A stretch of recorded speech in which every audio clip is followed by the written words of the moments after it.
6시 반부터 어떤 분은 6시에 오시는 것 같아요. 고생하셨습니다.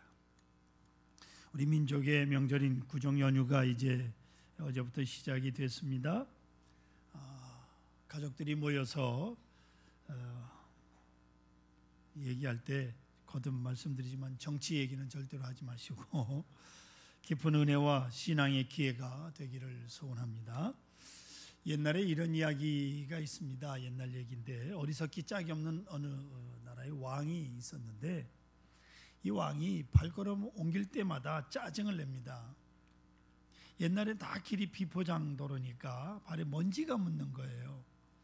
그래서 화를 내기도 하고 늘 이 왕이 불만스러워서 급기야 왕이 이런 명령을 내립니다.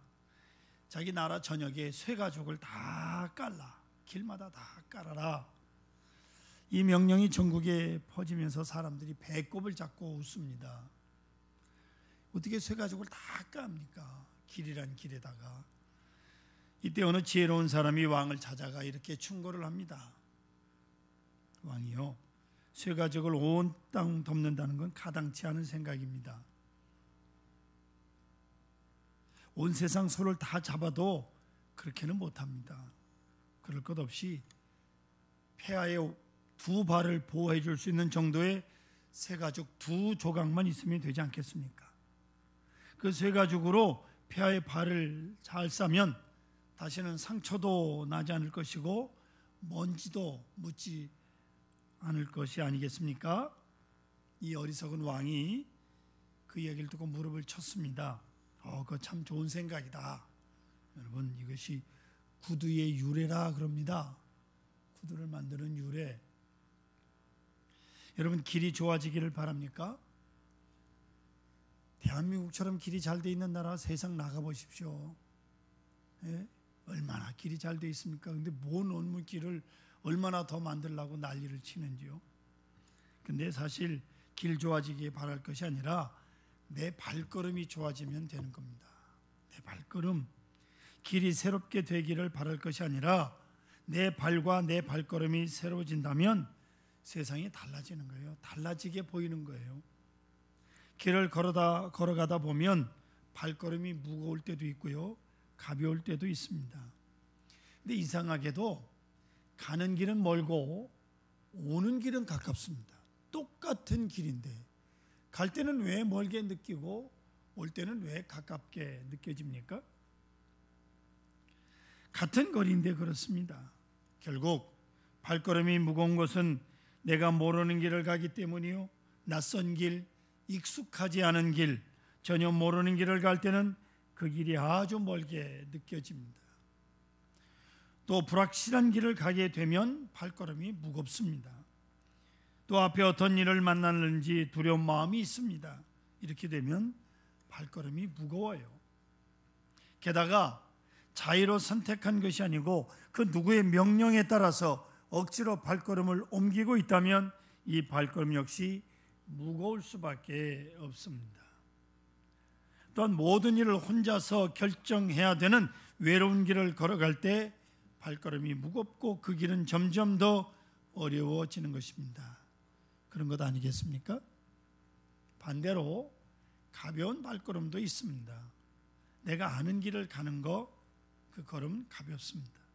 또 무엇보다도 최종 목적지를 보장받고 가는 길은 그 걸음이 가볍습니다. 내가 지금 어디로 가고 있는지 그 종착지가 분명합니다. 확실한 목표를 정했고 또 내 자유의지로 스스로 결정해서 선택하고 가는 길일 때는 아주 그 길이 가볍습니다. 또 억지로 하는 것이 아니고 자의로 기쁜 마음으로 하게 되면 그 일을 더 가볍게 처리할 수가 있습니다. 이보다 더 중요한 게 있습니다. 여행은 어딜 가느냐가 중요한 게 아니라 누구랑 가느냐가 중요하다 그럽니다. 그런 것처럼 사랑하는 누군가와 동행하고 있다면 그 먼 길도 가깝고 또 긴 시간도 짧게만 느껴진다고 하는 것입니다. 그리고 내가 가는 길에 보람을 느끼고 있다면 이 걸음으로 해서 어떤 일이 이루어지고 있다 하는 큰 보람을 알고 창조하며 그 길을 향하여 간다면 내 발걸음은 신바람이 날 수 있습니다. 예수회의 사제이자 심리학자였던 헨리 나우엔이라고 하는 분이 쓴 영적 발돋움이라고 하는 책을 보면 사람은 영적으로 성장해야 되는데 그 성장하는 것이 마치 한 나무가 자란 것과 같다. 여기도 나무가 있습니다마는 나무가 위로 자라기 위해서는 밑으로 뿌리가 먼저 깊이 자라야 된다. 여러분, 나무가 위로만 자라는 게 아닙니다. 밑으로 뿌리가 충실하게 깊이 뻗어 자라고 나서 비로소 위로 쑥쑥 자라는 거예요. 이 밑으로 자란다라고 하는 것을 우리 신앙적으로 표현하면 내적 성장을 말하는 겁니다. 속으로 성장하는 거예요. 믿음의 성장이 스스로 내면적으로 깊은 인격의 성숙함이 있어야 되는 거예요. 그리고 옆으로 퍼지면서 많은 사람들과 인간관계가 또 성숙해져야 돼요. 그 다음에 위로 자라면서 햇빛을 보듯 하나님께로 향한 그런 영적 성숙이 있어야 되는 것이다. 이게 신앙이에요. 이렇게 성숙한 자만이 성숙한 발걸음을 가지고 바른 운명의 길을 갈 수 있다. 헨리 나우엔은 말합니다. 오늘 성경은 분명히 우리에게 아주 귀한 말씀을 하고 있습니다. 15절 하반절 보십시오. 아름답도다 좋은 소식을 전하는 자들의 발이요 라고 말씀하고 있습니다. 아름답도다 좋은 소식을 전하는 자들의 발, 구구절절 의미를 품고 있습니다. 이 말씀은 구약성경 이사야 52장 7절을 인용하고 있습니다. 좋은 소식을 전하며 평화를 공포하며 복된 좋은 소식을 가져오며 구원을 공포하며 시온을 향하여 이르기를 내 하나님이 통치하신다 하는 자의 산을 넘는 발이 어찌 그리 아름다운가 라는 말씀을 인용하고 있다 그 말입니다. 여러분, 좋은 소식, 복된 좋은 소식을 가져오는 복음의 역사라고 하는 것, 이 복음 유앙겔리온이라고 하는 이 헬라어에는 절대적인 조건 세 가지가 있습니다. 복음, 첫째는 복음은 하나님의 말씀입니다. 아멘.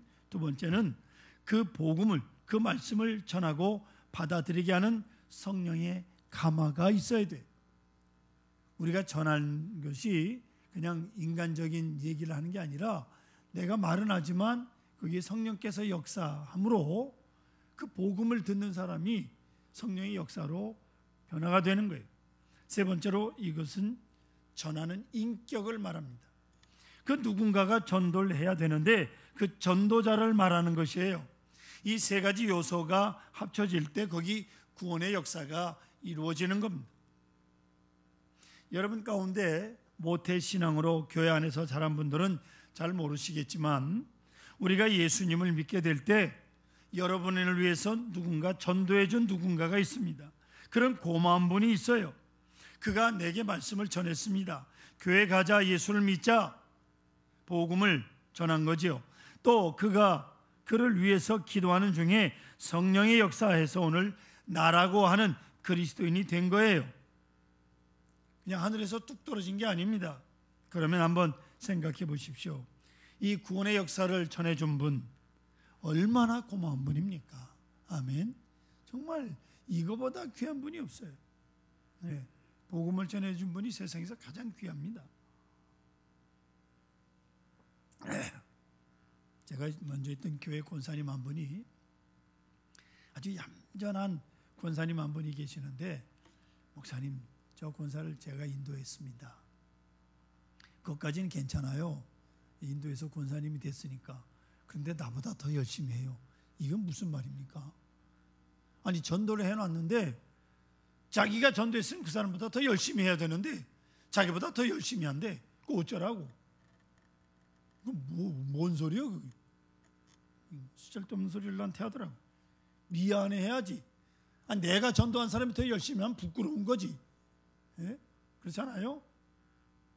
왜 꿀들을 먹었나 이렇게 멍하니 쳐다보십니까? 아멘도 안 하고. 예? 여러분, 내가 전도한 사람이 더 열심히 하면 이건 부끄러운 일이에요. 1988년 서울 올림픽을 성공적으로 끝마쳤습니다. 그리고 2002년 월드컵 축구 경기를 잘 마침으로 전 세계가 한반도 조그만 반쪽짜리 땅 대한민국을 세계가 알아주기 시작했습니다. 근데 여러분, 올림픽이라고 하는 것은 당시 헬라, 오늘날은 그리스라고 하는 나라의 아덴, 옛날은 아덴이고 지금은 아테네라고 하는, 거기서 시작이 됐습니다. 지금도 그 아테네에 가면 올림픽 경기장이 있어요. 그 올림픽 경기의 첫째 가는 주 종목이 뭐냐면 마라톤이에요. 지금도 마지막 끝을 마라톤으로 마치게 되는데, 이 마라톤이 생긴 유래가 이렇습니다. 그 옛날에는 왜 이렇게 전쟁이 잦았는지, 땅을 차지하려고 한번 전쟁에 나갔다면 1년이고 2년이고 못 들어오잖아요. 남편이 아들이 전쟁터에 나갔는데 요새 같은 통신수단이 있는 것도 아닙니다. 지금 군대가 시끌시끌합니다. 사병들 다 핸드폰을 가지고 이제 마음대로 통화할 수 있게 뭐 해야 된다. 이게 시끌시끌해요. 이게 옳다 그르다. 이게 군인들입니까? 그게 군인이요? 난 뭐 군대도 안 갔으니까, 방해했으니까 얘기할 것도 없지만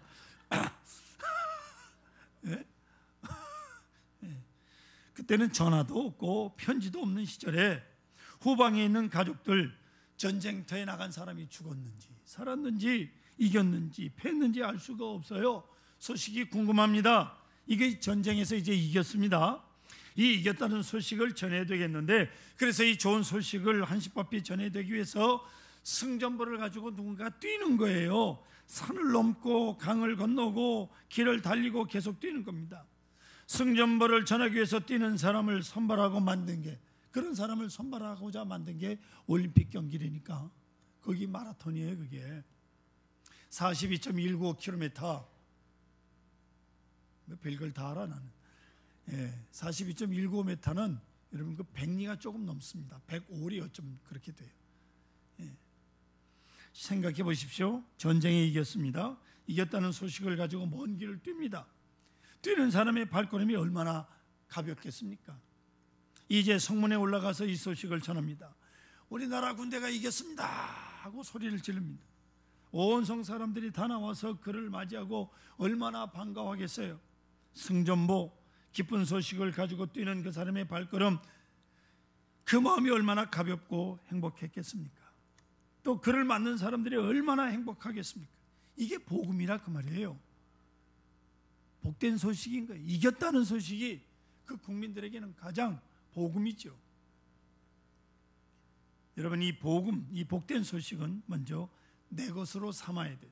이 복음이 남을 위한 것이 아닙니다. 먼저 이겼다, 이긴 군대의 병사가 뛰는 거잖아요. 승리감에 취해서 만족한 마음으로 달리잖아요. 예수 그리스도로 말미암아 구속받은, 구원받은 사람의 그 놀라운 영적 체험, 성숙한 그리스도의 모습이 먼저예요. 먼저 우리가 구원의 확신을 가지고 이제 세상을 나가야 되는 거예요. 이 감격을 가지고 증인이 되는 거예요. 증인의 역할을 해야 된다 그 말이에요. 그것을 행동으로 옮기는 게 뭐예요? 그게 전도예요. 이 소식을 나 혼자 가지고 있을 수 없다. 모든 사람들에게 전해야 되겠다. 이 기쁜 소식을 모든 사람과 함께 나누어야 되겠다. 그래서 달려가는 거예요. 달려갈 때 그 사람이 거룩한 역사에 쓰여진다. 즉 이게 고용되었다라고 하는 고용에 대한 기쁨, 하나님께 내가 고용되어 있다, 이 기쁨이 있는 거예요. 많은 사람 중에 나를 선발하셔서 나로 하여금 이 좋은 소식을 전하게 하셨다, 이 감격이 있는 거예요. 고용된 감격, 쓰임받고 있다는 감사가 기쁨으로 달려가게 만드는 거라 그 말이에요. 그야말로 발걸음이 그러면 얼마나 가볍겠습니까?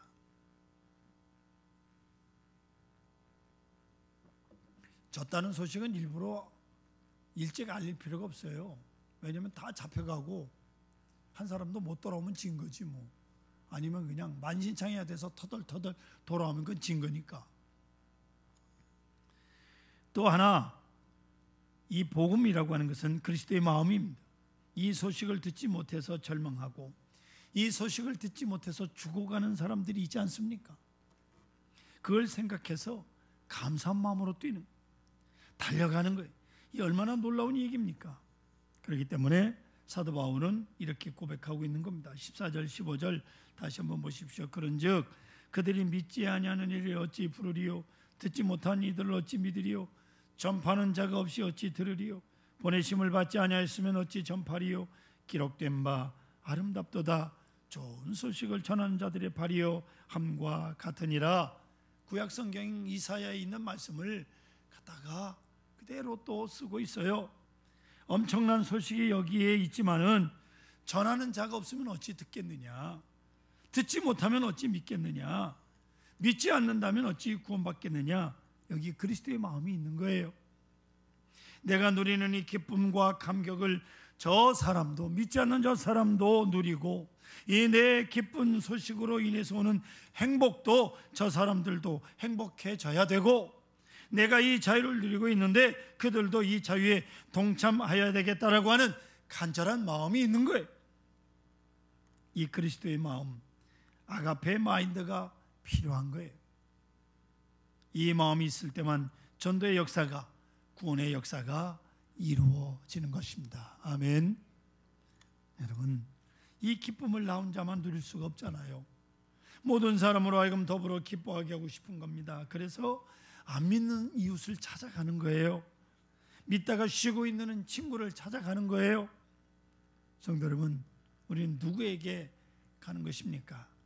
물론 가장 가까운 가족에게부터 시작을 해서 형제에게로, 그리고 이웃에게부터 가지만 때로는 나와 상관없는 낯선 사람에게도 가기도 하는 거예요. 낯선 사람, 어쨌거나 어떤 모양으로 만나든지 그 낯선 사람에게 복음을 전한, 교회 다니시냐고, 예수 믿으시라고, 지나가는 소리라도 그것이 놀라운 역사가 나타나는 거거든요. 사도행전에 보시면 초대교회가 성령 충만해졌어요. 오순절 마가의 다락방에서 그게 나타난 현상이 있습니다. 오순절 충만한 역사 가운데 나타난 역사가 뭐냐? 교인들끼리 유무상통하는 거예요. 은혜 생활을 하는 거예요. 얼마나 그저 모이면 기쁜 거예요. 어쩌면 그러다 보니까 이 교인들이 예루살렘만 그대로 머물러 버리려고 한 것 같습니다. 그럴 때 하나님께서 큰 핍박을 주셨어요. 박해가 일어난 거예요. 야고보 사도가 죽고 스데반이 돌에 맞아 죽고 하는 큰 핍박이 일어나자 사람들이 예루살렘을 떠나 사방으로 흩어지기 시작했어요.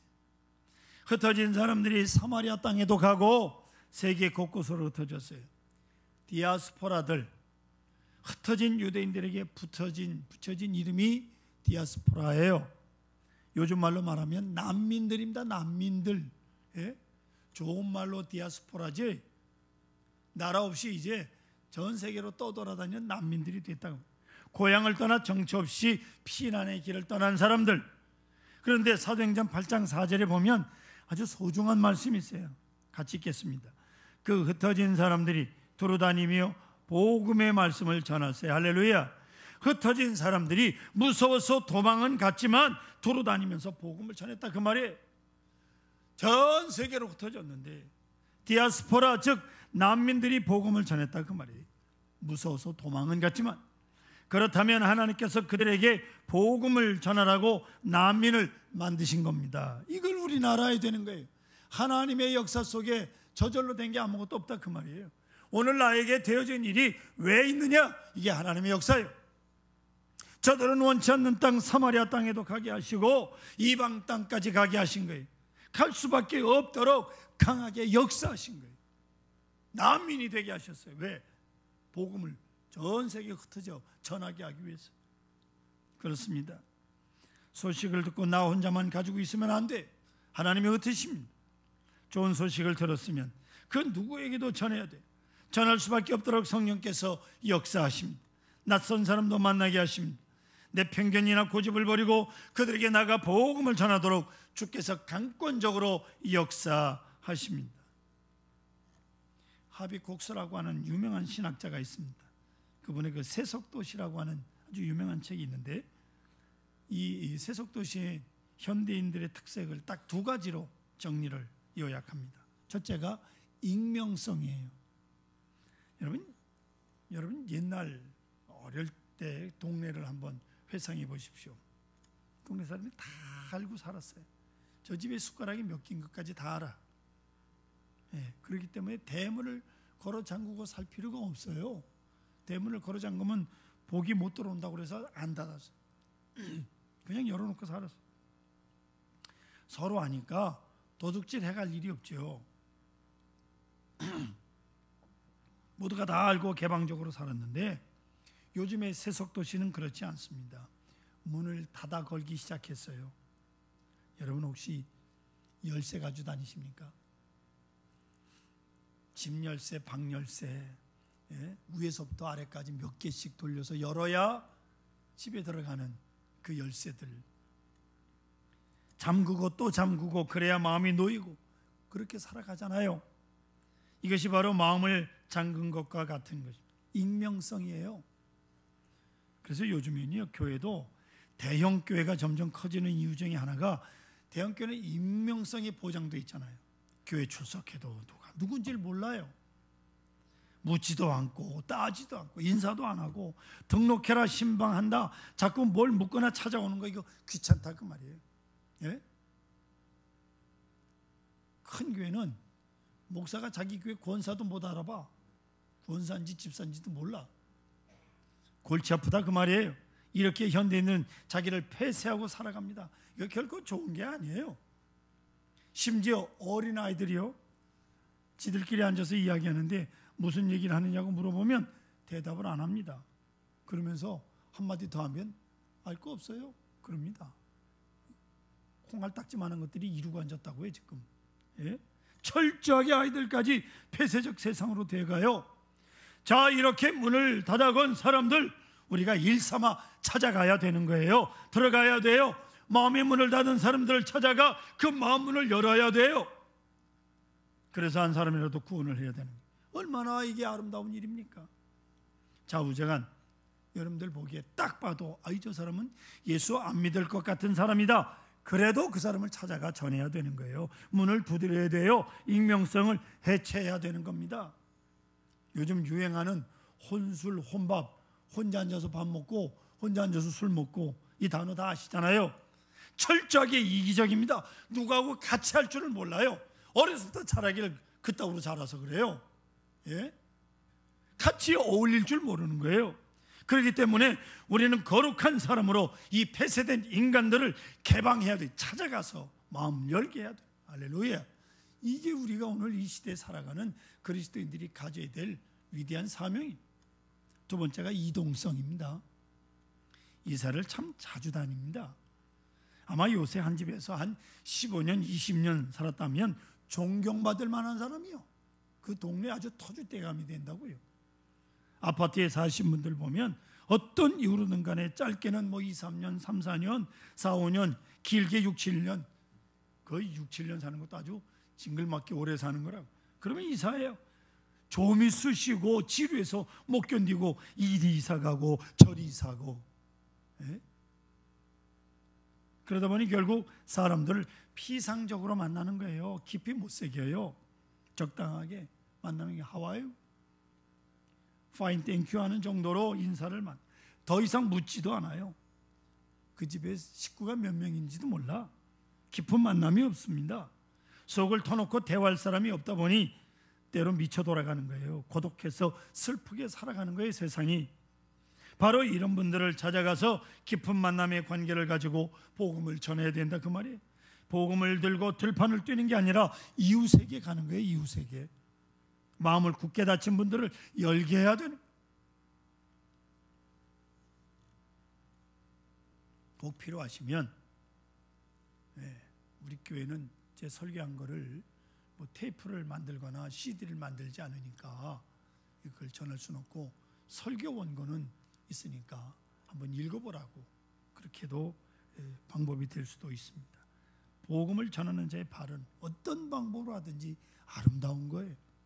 보세요. 좋은 소식을 전해서 그가 구원받았을 때, 나로 인해서 구원받게 될 때 나도 행복하고 저도 행복한 거죠. 이 거룩한 역사의 종말을 생각해 보십시다. 영국의 시인이며 수필가요 극작가인 조셉 에디슨이라는 분의 책에 이런 시적인 말이 있습니다. 깊이 생각해 볼 일입니다. 위대한 사람들의 무덤을 볼 때 시기 질투하는 마음이 다 사라지고 말더라 그럽니다. 미인들의 묘비명을 읽으면서 무절작에 사는 욕망이 얼마나 무상한가를 보았노라. 부모님들의 묘비 앞에 섰을 때 그를 위하여 슬퍼할 것이 아닌 것은 내가 그 뒤를 꼭 따를 것이기 때문이라.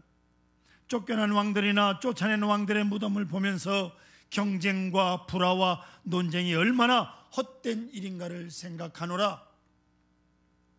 대통령을 감옥에 넣은 사람도 결국 죽는 거 아닙니까? 묘비를 보면 몇 년 몇 월 며칠부터요, 몇 년 몇 월까지 살았다는 날짜가 대개 기록되어 있어요.